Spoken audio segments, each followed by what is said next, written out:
Hi everyone, it's Ellen back for another episode of the Sales Team Power Lunch. So back with me, the usual suspects, Daryl Dioso, Resource Management Solutions Group, and of course, Kari Mayash from Blue Rhino Sales Solutions. So again, answering your most frequently asked questions. Today we're going to look at the difference between sales and marketing. So Daryl, please just go ahead. Give us a definition of sales. What does sales mean to you? Well, I want to kind of define the sales and marketing, both of them, right? Because that kind of will lead into it. So for me, and I heard this recently, it was a great sort of description. Marketing is communication and engagement from one to many, right? Whereas sales is more one-to-one or one to a smaller group, right? So a perfect example, if we're looking at, I always like to use cars as a perfect example. So if we're the marketing for Honda for everyone to buy the Honda Accord, that appeals to a lot of people. They're broadcasting that to a lot. Whereas sales, though, is now you're coming into the dealership, and I'm going to ask you, Kareem, what brings you into the dealership? Well, why are we even looking at a new car? Why the Honda Accord? It's more one-to-one, a smaller relationship. It's now, and it's further down the funnel, right? We're closer to that end piece where there's actual transaction. Gotcha. That's a really cool definition. Kareem, are you feeling kind of the same way about it? I like that. Yeah, definitely. I mean, we can speak volumes about what's the definition of marketing and sales. If you talk about marketing from an academic perspective, and we've learned that in universities, actually my major is business marketing. And we talk about the 4 Ps, which is basically the product, the price, promotion, and place. We can speak volumes about it. I'm not going to get into the details of that. But when you say product, the first piece, the product is basically how's the product packaged. It talks about the features. How does your product position in terms of competitors in the market? You talk about the price of, how would you price your product in terms of your competitors? When would you apply discount? When would you apply sales? In discounts, that is a major discount. Talk about promotion is which channel you want to promote your product. You want to do billboards, you want to do advertising, TV advertising, radio advertising, and right now you have social media, all of that. And the last one is place. How would you like to get your product to the end consumer? Whether you sell directly to the consumer, you sell through distribution channel, you sell through suppliers, partners, you have it. So we don't want to get into that because this is a completely different discussion. It's a 101 marketing in universities. But the broad understanding of marketing that's out there, that the main, the broad perspective of marketing is basically to generate quality leads, to raise brand awareness, and also to increase brand engagement. And this is the major role of if you're talking about from a 35,000 feet view of marketing. This is going back to what Daryl is saying. It's talking to the masses to bring them in and generate some interest in the product or service. Gotcha. That's a great explanation. Listen, I'm kind of a KISS girl to keep it simple. And what I've always told my teams is marketing leads the horse to water, but sales is what makes him drink. So that, kind of puts things in perspective. It's like we've got to do that really, really valuable lead generation, right? And to me, that has come in very, very often in the marketing phase. So listen, when we look at a salesperson's personality, we talked about that in the last episode, what makes a truly great salesperson. What do you think? Can a person be an equally good salesperson and a marketer, or are they two different animals completely? I think they're two totally different. The skill sets, there's similarities, right? And some people have like both, skill sets and traits. But I find that marketing, and I'm speaking primarily as a sales individual. I'm the first to admit that I'm not the best marketer because there's other aspects of marketing I'm not very strong at, right? There's like the creative side of it. There's a very much sort of a data analytics side of it and so forth. Like I'm the first to recognize that I'm not good at that, right? But when it comes to, the sales prospecting and sales presentations and what have you, I'm good at that. I believe my skill sets match that. But with marketing, no, I don't believe that you can do both. I'm hearing you with that. I'm feeling the same way. So what I've seen has been successful in my organization and in many is, the marketers are really, again, clearing the path for that ultimate close. It's a sales organization. Everybody's focused on the win. So marketing comes in, creates that pathway, but ultimately you need somebody to close that deal. We can talk about it. We can splash it on billboards. We can advertise until the cows come home. And I know I'm using a lot of animal imagery today. We can do all of those things, except at the end of the day, somebody's got to close the deal. In my experience, closers, and I would describe, certainly the three of us would fall into that category, they're pretty rare. And I like to save my closers and keep their very precious time to close those deals. Somebody else could handle graphic design. I know that there are personalities that are well suited to it and very, very talented at it. So I always try to clear that pathway, clear the ice, let that guy in and get the goal. I'm using a sports analogy specifically for you guys. I don't really know what I just said. So, Kareem, what's your thoughts? Sales and marketing.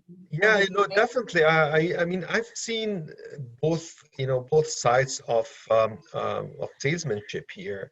I work for companies where their marketing engine is basically down to networking and minimum. That's back in the day, and the expectation from a salesperson is to pick up the phone and call and find lists, go to search on the internet and just prospect using phone calls, using emails, using what have you there.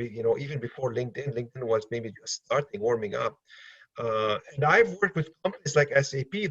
The reps, most of the time they come in the morning when they sit behind their laptop, check what the marketing engine or the marketing department has prepared for them, and what, whether it's an inbound or whatever channel the marketing is using.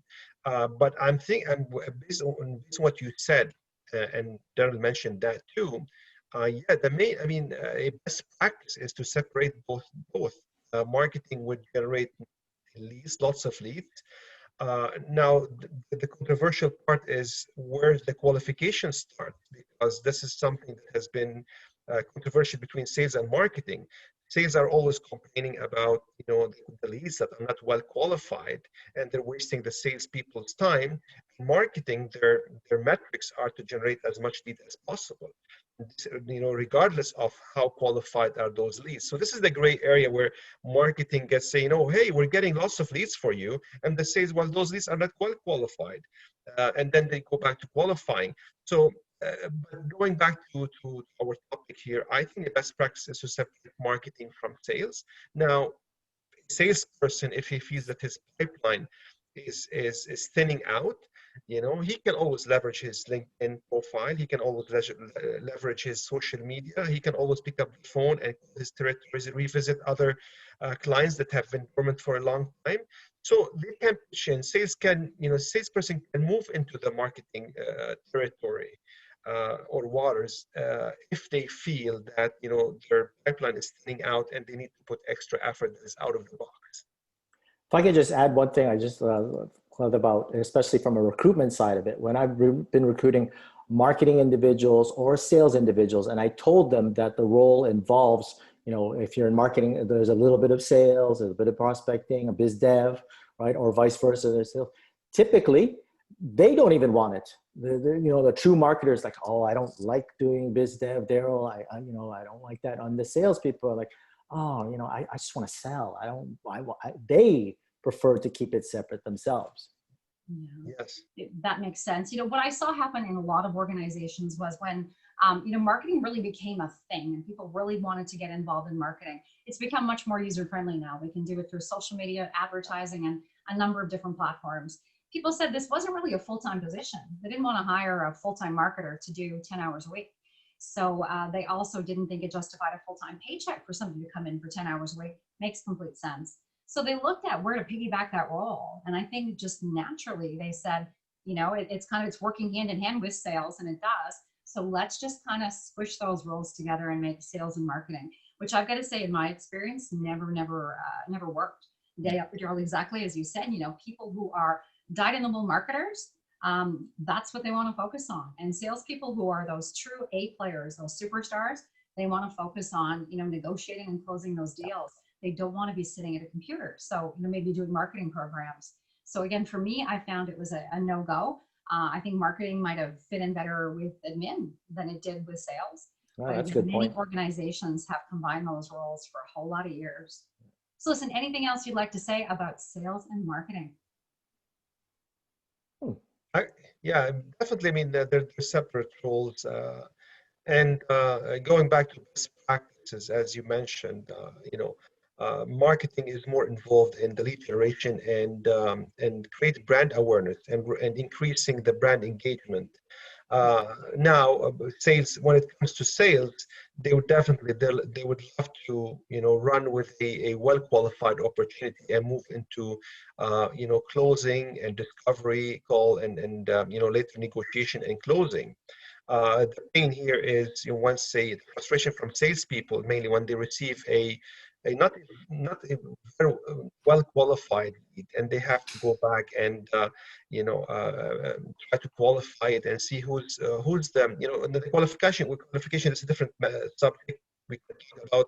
It's called banking, and probably this is something we need to talk about in other calls.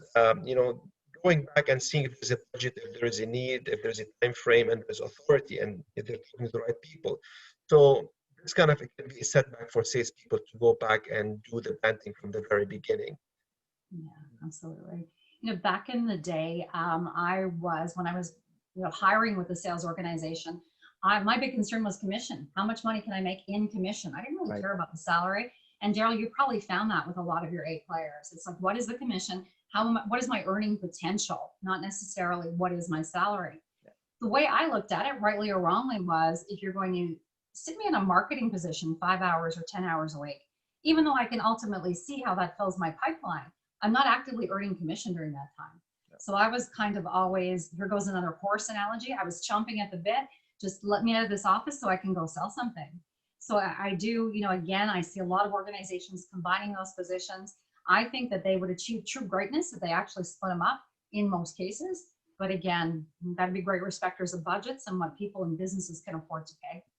And with that, it's interesting that you bring up the commissions. Is that motivates sales individuals like yourself, but it rarely motivates the marketers. You can tell them like, oh, there's a chance for a commission or a bonus, and they literally, in my years of recruiting, they just look at me like, Yeah. that does not motivate them.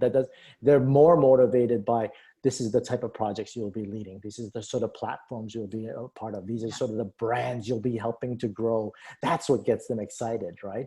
But they say, oh, you can, put another 10, 15% on top of your base. They just say, Definitely. what else do you have, Daryl?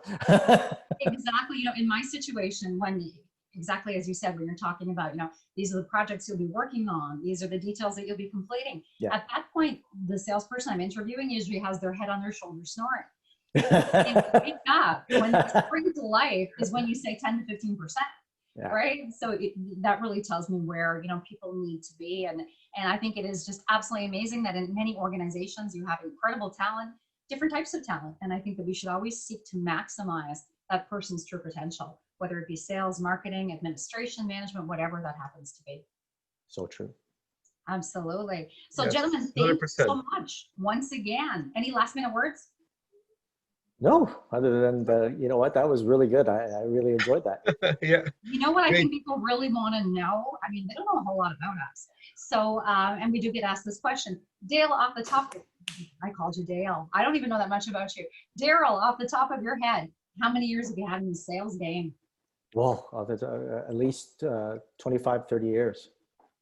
Definitely. So, when I said we have 65 years between us, I was way out of whack. So, Kareem, how long have you been in the sales game? Similar, also around 20 years, 20 to 25 years in sales. Yeah, so we're looking at 55 between you guys. So listen, I have been in sales management coming up on my 35th year. So are we closing in on a century of experience here? Oh, so, geez, yeah. Guys, we're close. So we are looking forward to, in our next episode, having a very special guest. Hoping you can join us for the next episode of the Sales Team Power Lunch. Bye, guys. All right. Take Bye. care.